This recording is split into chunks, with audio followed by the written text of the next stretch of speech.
Gates Adams here on behalf of Apex Trader Funding, and I'm here today with Jason, another paid funded trader with Apex Trader Funding. And first and foremost, congratulations on your recent success as a trader. Is this your first payout, or is this at this point one of several in a string?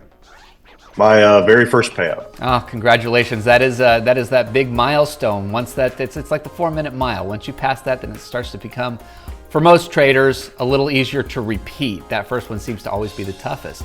So at this point, how long have you been trading? Working with a prop firm, maybe a year. As far as stocks and options, futures, things like that, I've probably been involved with it a good 15 years. Oh, wow. Okay, so you're an experienced trader. I'm experienced as far as stocks go, which is a much slower game, and Sure.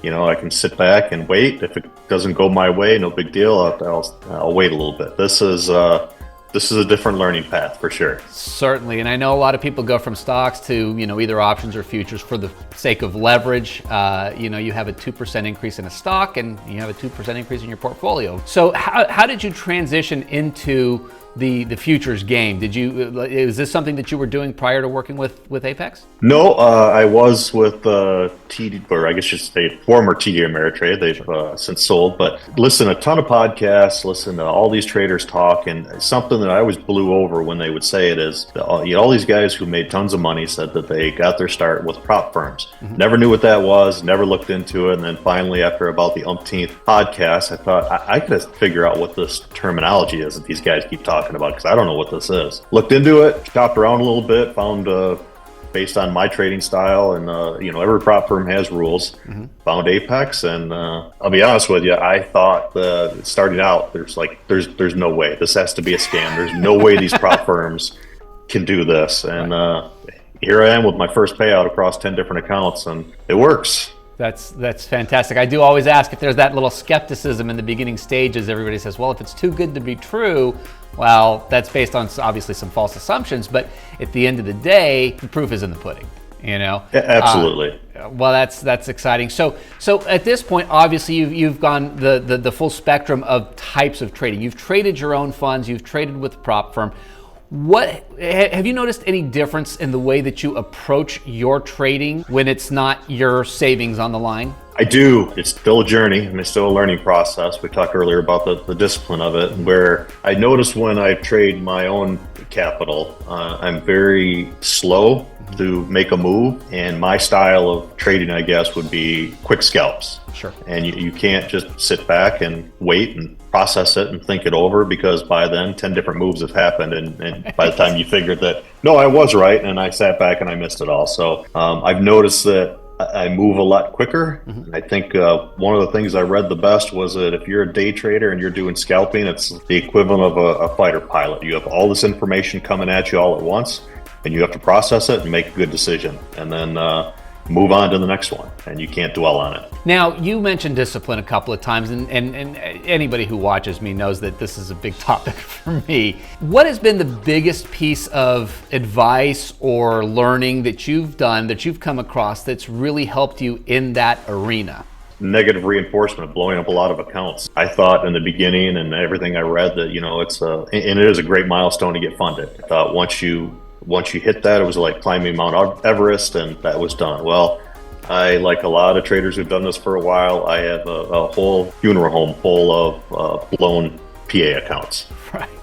And the sad thing is I write, I wouldn't call them algorithms, I guess systems. And I have one that I follow, and I back test it, and it does great, makes tons of money. But yet I still continue to blow up accounts. And I think it's that mentality of, let me kind of jump over. I've seen a lot of different videos and a lot of commentary, people that have written in about Apex that haven't been necessarily positive. And the people who write, and I always say, losers always look to blame somebody right away. No one, the hardest thing is somebody to say, yeah, I screwed up. That was my fault. And I've had that journey. I've sat here, and I've done this long enough where I know that, I'm small potatoes in a big institutional arena.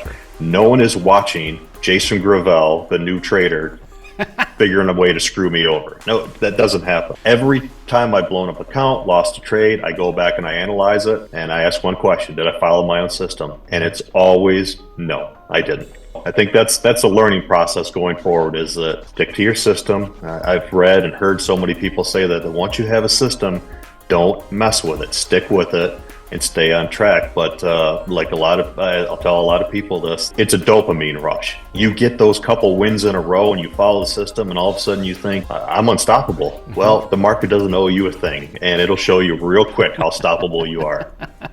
I love the idea. I've heard traders talk about, yeah, I'm in the green, I'm playing with house money, which I think is an absolute indicator of the type of mindset that they have when they're in the charts. And I think that that's a great example of, like, I know in my trading, if I stick to my strategy, it is almost statistically impossible for me to blow an account, yet it seems to happen, like it does with every other trader. It's part of the journey, it's part of the process, and it's part of the growth. But ultimately, it comes down to that final decision. It looks like at this point, you've made the decision to stick to that strategy, what you know works, and let it play out for you. And I think the big reminder, I think, for a lot of traders is it's not going to happen in one day. It does take time. No, definitely not. Take discipline. If you had the opportunity to talk to a new trader, they're just getting started, they're about to get their first evaluation, what do you think is the biggest piece of advice you give them to get them started off on the right foot? Have a goal.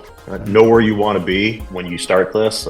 There's so many, I've fallen in the pitfalls of watching these YouTubers that say, I made $9,000 today, so can you? Well, I've done that too. I funded, I do the 150K accounts.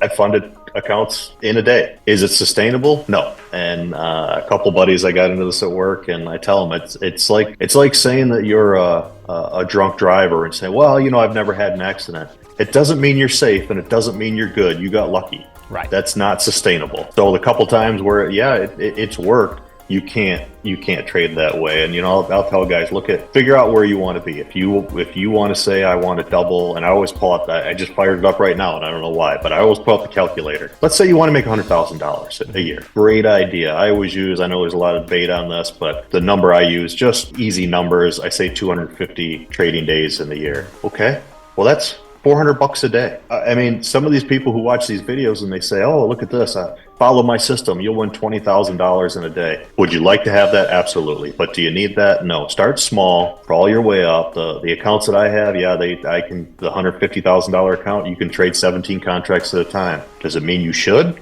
Absolutely not. Definitely a good question and good answer. When I'm doing my funding eval accounts, I trade a little bit more aggressively. Sure. But when I do the PA accounts, I step back. I have an Excel sheet. I have it broken down based on how many accounts, and I have that goal, that yearly number in mind where this is what I want to hit, and it's broken down for X amount of accounts you have, here's what you need to hit. Once I do that, I walk away.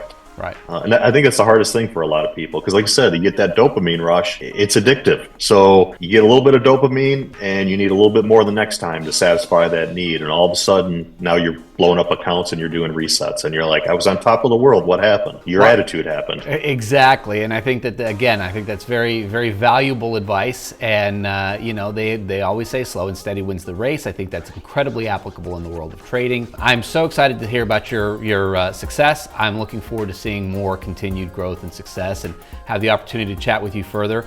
I always love to do an update with traders once we do this first interview, a little bit down the line, and just kind of see how everything's coming along, if you'd be up for that. Absolutely. Wonderful. Well, I appreciate you hanging out and spending some time with us today and sharing some very valuable advice, and I look forward to hearing about it from the next time. Look forward to talking to you. Thank you. You got it. We'll talk to you soon.